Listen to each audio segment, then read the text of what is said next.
Michael Alfonso, also known as Captain Awesome, the Gladiator, the Pro, the Career Killer, Fat Chick Thriller, That 70s Guy, and most famously Mike Awesome, was a professional wrestler who broke into the business in the late 1980s when him and his cousin Horace Hogan, who is also the nephew of Hulk Hogan, decided they both wanted to become professional wrestlers. His first match was in 1989 in Florida, but would spend a majority of his early career wrestling in Japan as the Gladiator, and eventually ECW, WCW, and the WWF. At 6'6" and almost 300 pounds, he would dive over the top rope like a cruiserweight onto his opponents onto the floor. Incredibly agile for a man his size, he was known for putting on some of the hardest-hitting, mind-blowing matches a wrestling fan could ever see. His matches with Masato Tanaka in both ECW and Japanese promotion Frontier Martial Arts Wrestling are legendary. He would go on to win titles in FMW, ECW, and WWF. Along with his longtime feud with Masato Tanaka, one of his most well-known matches was when he began his tenure with the WCW and was still ECW champion wrestling Taz, who was employed by the WWF. Mike retired from professional wrestling in 2005 and became a real estate agent. Sadly, his life tragically ended and prematurely in 2007 at the age of 42. Many fans would agree Mike Awesome was among the most underused and underappreciated wrestlers who ever stepped into the ring. This is the story of Michael Alfonso, aka Mike Awesome.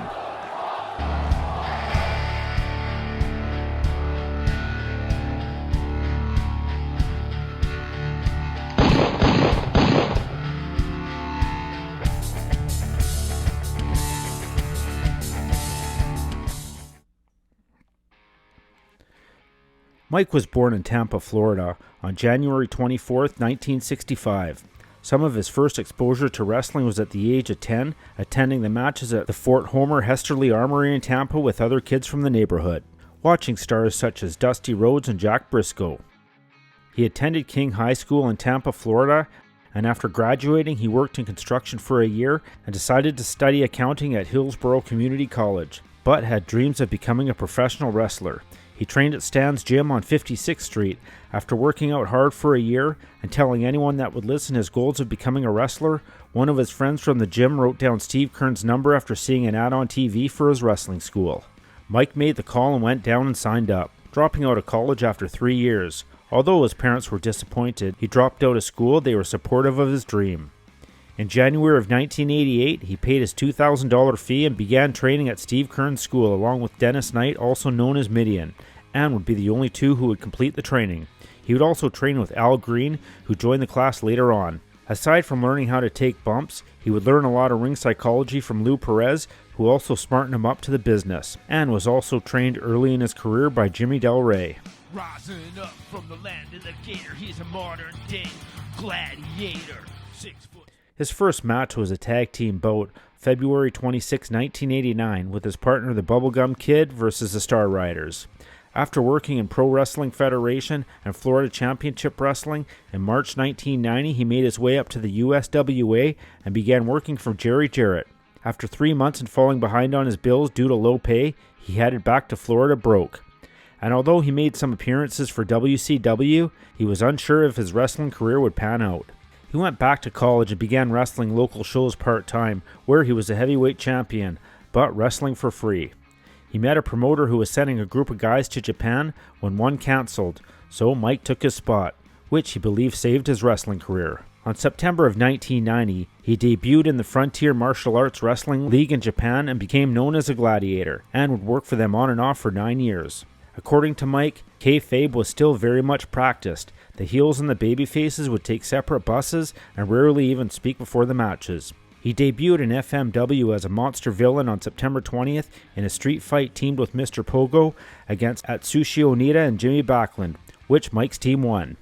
He lost to Onita in a chain death match on October the 1st, after which he returned to the United States. Onita was impressed by Mike and called him back for more tours with FMW. He returned to the company as Mr. Pogo's partner in a tag team tournament on January 6, 1991, where the duo lost their first match in the tournament against Onita and Sambo Asako. Pogo and Mike eventually made it to the semi-final, where they defeated Onita and Asako in the final match on January 15th to win the tournament. The success of the tournament is what led him to work full-time with the FMW. He returned to the States for a break, and on May 11, 1991, he married his high school sweetheart, Delisa Diane Bowers, in Hillsborough, Florida. After his wedding in the summer of that year, Mike returned to Japan and would form a villainous alliance with Tarzan Goto, Big Titan, and Horace Boulder after Mr. Pogo's departure from the FMW and resumed the feud with Onita. On August 17th, he participated in the Barbed Wire Deathmatch tournament, which he defeated Horace Boulder in the quarterfinal and lost to Sambo Asako in the semifinal. During this time, Mike was inspired by Damien 666's Lucha Libre videos they watched on bus trips, which led him to adopt a high-flying style despite his big size. In 1993, Mike appeared in NWA Eastern Championship Wrestling for a short period as Awesome Mike Awesome. He was convinced to do so by Sabu, whom he befriended during his time in Japan. After Sabu started working for ECW, he returned to Japan and told Mike about the promotion and how he might want to check it out. 6'6", angry and mean, a living, breathing war machine.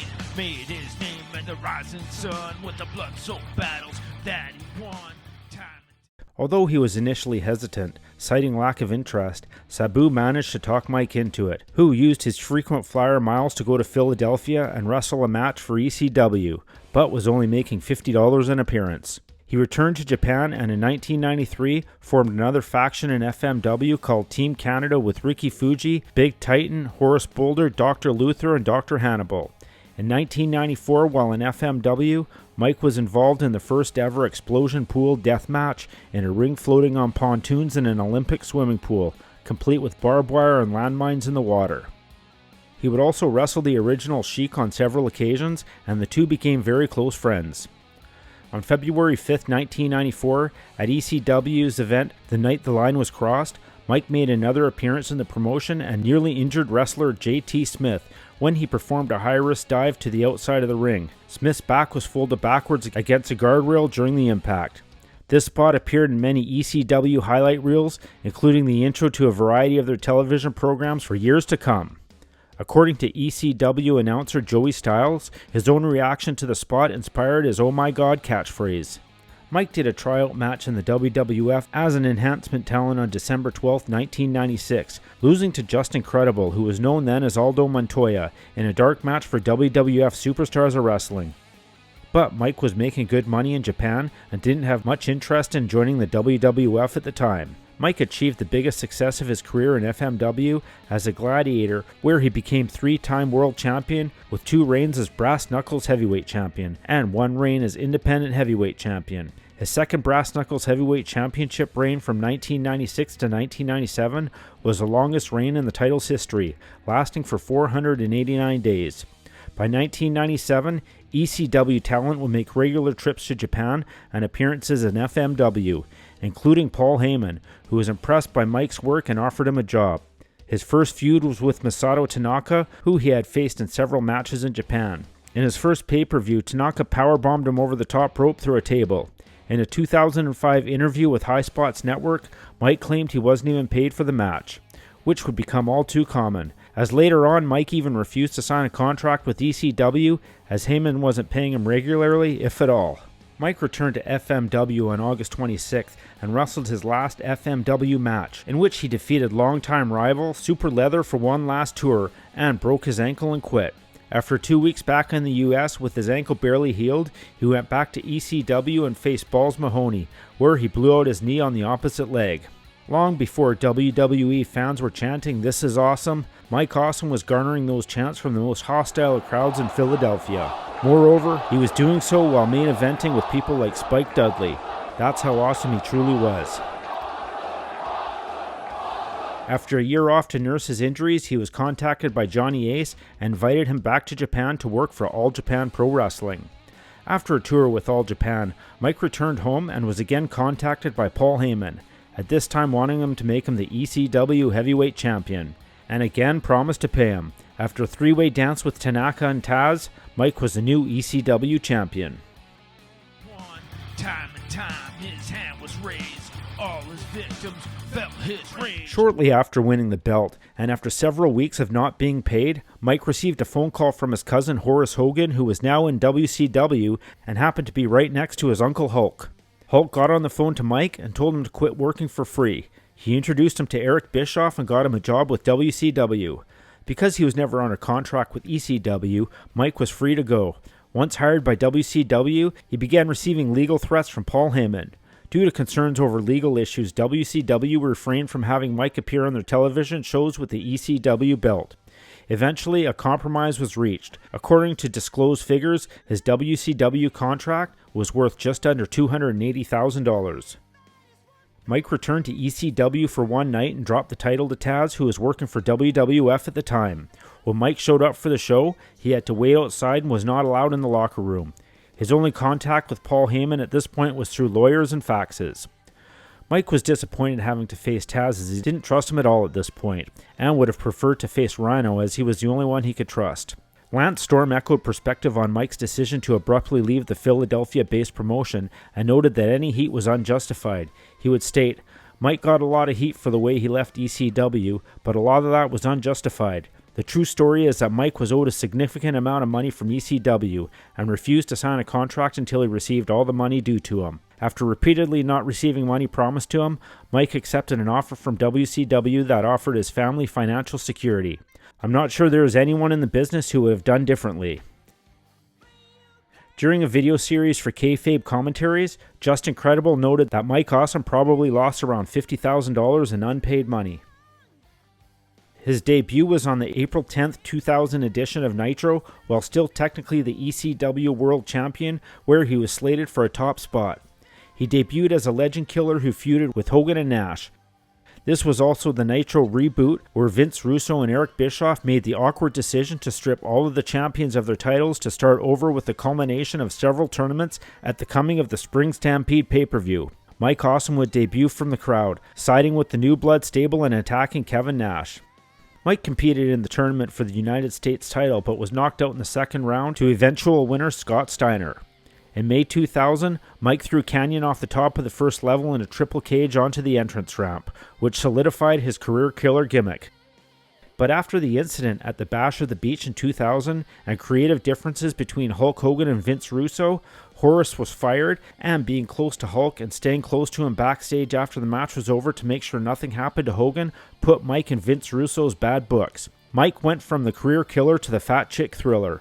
According to Eric Bischoff in his 83 Weeks podcast, Mike never complained and did what he was supposed to do. Mike would later state he felt uncomfortable and felt bad about making fat jokes about the women they paired him up with. After passing Russo in the hallway, Vince pulled him aside and told him he was going to make him that 70s guy, complete with his own talk show segment, The Lava Lounge. Somehow Mike continued to amaze fans and create memorable wrestling moments. No one will ever forget the Insane Clown Posse being powerbombed on top of Mike's 1970s Partridge Family-style bus. Shaggy would actually slide off and legitimately hurt himself. Mike was making a mountain out of a molehill. On the January 3rd, 2001 edition of Thunder, Mike dropped the 1970s gimmick in favor of a Canadian career killer gimmick and joined WCW's Team Canada stable with Lance Storm and Elix Skipper. A feud with the Filthy Animals led to Mike challenging Billy Kidman to a hair vs. hair match on January 15th. However, before the bout could take place, Team Canada attacked Kidman backstage, leaving him unable to compete. Kidman's bald stablemate Conan replaced him and got the win, giving the Animals the right to cut off Mike's longtime mullet. Mike then faded into the background, mostly helping Storm in his battles against Ernest the Cat Miller. On the final Nitro on March 26, 2001, Mike and Storm were defeated by Chuck Palumbo and Sean O'Hare in a WCW World Tag Team Championship match.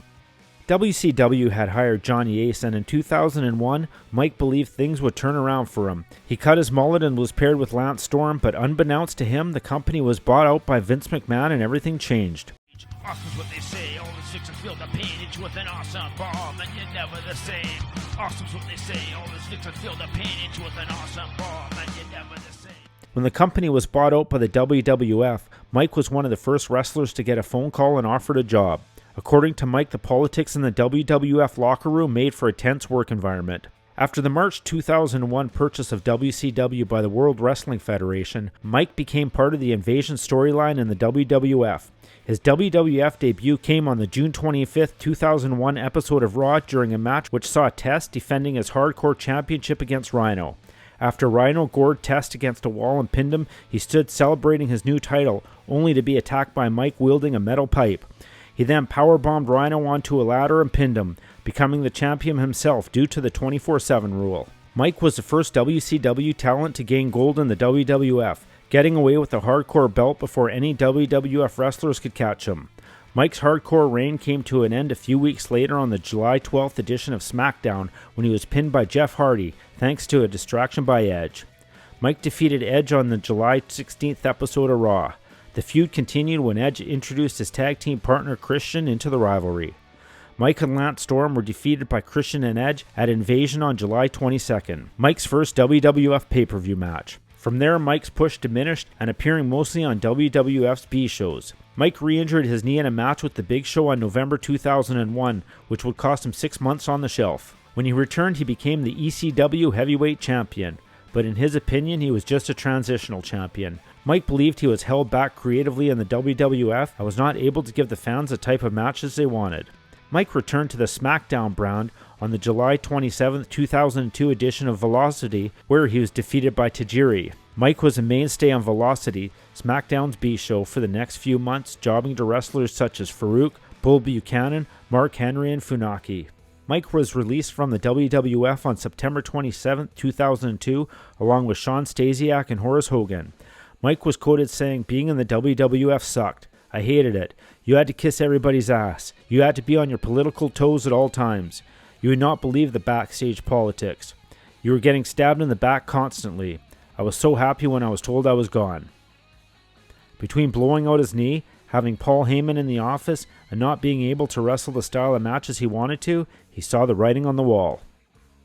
From 2002 until 2005, Mike competed on the independent circuit in the United States and Japan, where he returned to All Japan Pro Wrestling as a gladiator once again. He had a short stint with Major League Wrestling, where he won the MLW World Heavyweight Championship from Satoshi Kojima, only to lose it 10 minutes later to Steve Corino. In April 2003, Mike debuted in Total Nonstop Action Wrestling. He wrestled several matches for the promotion before leaving in May 2003. His TNA in-ring debut was on April 16th of that year, where he defeated Perry Saturn by DQ when the Sandman and New Jack interfered. On April 23rd, Mike teamed with Brian Lee and Slash in a losing effort against Perry Saturn, New Jack, and the Sandman. On May 14th, Mike competed in his final TNA match where he lost to Mike Sanders in a tables match, after he returned to All Japan and had no more problems with his knee. Mike made an appearance at the ECW One Night Stand Reunion pay-per-view on June 13, 2005, defeating Masato Tanaka. The crowd greeted Mike with jeers at the beginning of the match, and commentator Joey Styles made frequent references to Mike's leaving of ECW for WCW, but by the end of the match, the crowd were chanting "This match rules" and gave both men a standing ovation. His last match was in 2005. In February 2006, Mike announced his retirement from wrestling, saying he wanted to spend more time with his family and adding that he felt underpaid for his work at the One Night Stand only event, and that he would only return to the ring if the money was right. After his retirement, Mike got a job with Coldwell Banker as a real estate salesman. Around that time, his marriage to his wife was beginning to fall apart. One day in 2007, she told him that she was leaving him. This apparently caught Mike completely by surprise, as he thought his marriage was fine. The two argued, and Mike allegedly grabbed her by the throat and threw her up against the wall. She wound up calling the police, and they arrested him on charges of domestic violence. While in jail, he called his wife, and she allegedly told him that she hated him and was divorcing him and taking their 2 children with her. According to Lance Storm, Mike seemed to be a very happy and loyal family man. When he was released from jail, Mike returned home to find an empty house with much of their money and belongings all gone. Reports say that she also went as far as to throw away and destroy some of his personal possessions. Completely despondent, Mike committed suicide by hanging himself. His friends discovered his body in his home. He was just 42 years old. WWE acknowledged his death on the February 20th broadcast of ECW on Sci-Fi at the opening of the program. Mike was an avid gamer, outdoorsman, and enjoyed fishing and trail bike riding, and would ride frequently at Alafia River State Park in Florida, close to his Tampa home. He left behind a son and daughter. That was the story of Michael Alfonso, aka Mike Awesome. Rising up from the land of the gator, he's a modern day gladiator. 6'6", angry and mean, a living, breathing war machine. Made his name in the rising sun with the blood-soaked battles that he won. Time and time his hand was raised all his victims felt his rage. Awesome's what they say, all his victims feel the pain. Each with an awesome bomb, and you're never the same. Awesome's what they say, all his victims feel the pain. Each with an awesome bomb,